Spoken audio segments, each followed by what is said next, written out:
पुष्पा बन गया फ्लावर, जहांगीर खान को सताया हार का डर, बंगाल छोड़कर भागा, अजय पाल शर्मा के सामने कर दिया सरेंडर। मिट्टी में मिल गया जहांगीर खान, चूर चूर हो गए सपने, चुनाव लड़ने से पहले ही टेक दिए घुटने। फाल्टा में हिंदू जागा, जहांगीर खान भागा, आखिरकार झुक गया फाल्टा का पुष्पा। उम्मीदवारी, विवाद और अब नाम वापसी वाले जहांगीर की कहानी। तो दोस्तों, इस वक्त की सबसे बड़ी खबर पश्चिम बंगाल से आ रही है। जिस जहांगीर खान की कभी फाल्टा में तूती बोला करती थी, जिसका ऐसा खौफ था कि लोग नाम सुनते ही कांप जाते थे, जिसके सामने विरोधी उम्मीदवार प्रचार करने से डरते थे, आज वही आदमी, वही फाल्टा का पुष्पा मैदान छोड़कर भाग चुका है। जी हाँ, फाल्टा का पुष्पा झुक गया है। वो आदमी जो कल तक डंके के चोट पर कहता था मैं पुष्पा हूँ, मैं फ्लावर नहीं फायर हूँ, और पुष्पा झुकता नहीं, आज उसी पुष्पा ने खुद ही सरेंडर कर दिया है। 21 मई को फाल्टा विधानसभा सीट पर रीपोलिंग होनी है, लेकिन उससे पहले टीएमसी उम्मीदवार जहांगीर खान ने अपना नाम वापस लेकर साफ कर दिया है कि अब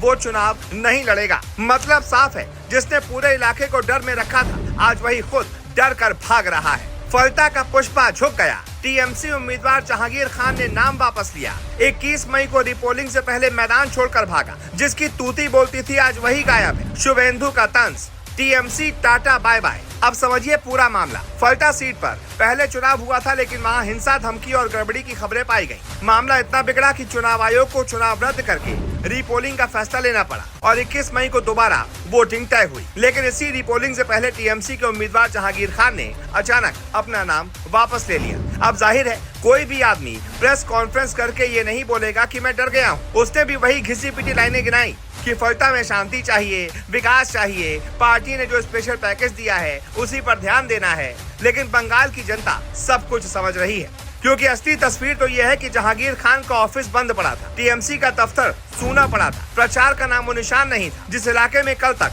जहांगीर के नाम से लोग कांपते थे, आज उसी इलाके में टीएमसी का झंडा तक दिखाई नहीं दे रहा। और सबसे ज्यादा चौंकाने वाली बात, लेफ्ट उम्मीदवार तक कह रहे हैं कि पहली बार हम फाल्टा में खुलकर प्रचार कर पा रहे हैं, पहली बार लोगों को बोलने की हिम्मत मिल रही है। मतलब साफ है, जहांगीर खान की दहशत वाली राजनीति अब टूट चुकी है। अब जहांगीर खान की बॉडी लैंग्वेज देखिए। जो आदमी कल तक अकड़ में चलता था, जो मंच से दहाड़ता था, आज प्रेस कॉन्फ्रेंस में वो डरा हुआ, सहमा हुआ और घबराया हुआ दिखा। और यहाँ एक बड़ा एंगल और है, फाल्टा सिर्फ एक विधानसभा सीट नहीं, ये डायमंड हार्बर इलाके का हिस्सा है। और डायमंड हार्बर किसका गढ़ है? टीएमसी महासचिव अभिषेक बनर्जी का। अभिषेक बनर्जी वही नेता हैं जो जहांगीर खान को खुलेआम सपोर्ट करते हैं। सभाओं में कहते थे कि अगर जहांगीर खान को कुछ हुआ तो देख लेंगे, लेकिन अब क्या हुआ? अब वही जहांगीर चुनाव से भाग गया है मियां। और इसका मतलब साफ है, डायमंड हार्बर का किला अंदर से दरक चुका है, हिल चुका है।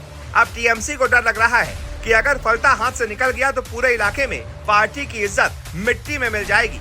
पुष्पा का डर बाहर आ गया, दफ्तर बंद, प्रचार गायब, उम्मीदवार सरेंडर। डायमंड हार्बर में टीएमसी का किला कमजोर। अभिषेक बनर्जी की राजनीति पर बड़ा झटका। 21 मई की रिपोलिंग अब हाई वोल्टेज। और अब आते हैं असली क्लाइमैक्स पर। मुख्यमंत्री शुभेंदु अधिकारी जब फाल्टा में प्रचार कर रहे थे, तो उन्होंने जहांगीर खान पर सीधा तंज कस दिया। शुभेंदु अधिकारी ने खुले मन से कहा, टीएमसी खत्म, टाटा बाय बाय, पूरा खत्म। यानी बंगाल में बीजेपी सरकार बनने के बाद अब टीएमसी का डर टूट चुका है। और शुभेंदु ने सबसे बड़ा कटाक्ष उस लाइन पर किया जिसे जहांगीर बार बार बोलता था, पुष्पा झुकेगा नहीं। शुभेंदु ने कहा, पुष्पा बोल रहा था झुकेगा नहीं, और आज बोल रहा है चुनाव लड़ेगा नहीं। मतलब मुख्यमंत्री ने साफ संदेश दे दिया, अब बंगाल में पुराना खेल नहीं चलेगा, अब दहशत की राजनीति नहीं चलेगी, अब धमकी से वोट नहीं मिलेगा। तो दोस्तों, 21 मई को फाल्टा में रिपोलिंग है। वहां जनता 15 साल बाद बेखौफ होकर वोट डालने जा रही है। जहांगीर खान का भागना इस बात का सबूत है कि अब बंगाल में सत्ता बदल चुकी है और डर का सिस्टम टूट चुका है। अब देखना होगा कि फाल्टा की जनता इस बार किसे चुनती है। अगर बीजेपी जीत गई तो ये डायमंड हार्बर में टीएमसी के लिए राजनीतिक तबाही की शुरुआत होगी, और अगर टीएमसी जीत भी गई तो जहांगीर खान की मुश्किलें खत्म नहीं होंगी, क्योंकि कानून का शिकंजा अब भी बाकी है। अब आप बताइए, क्या पुष्पा सच में झुक गया या ये कोई नई चाल है? कमेंट में अपनी राय जरूर लिखें, और ऐसी ही धमाकेदार बंगाल राजनीति की खबरों के लिए वीडियो को लाइक कर दें, शेयर कर दें और चैनल को सब्सक्राइब करके बेल आइकन दबा दें।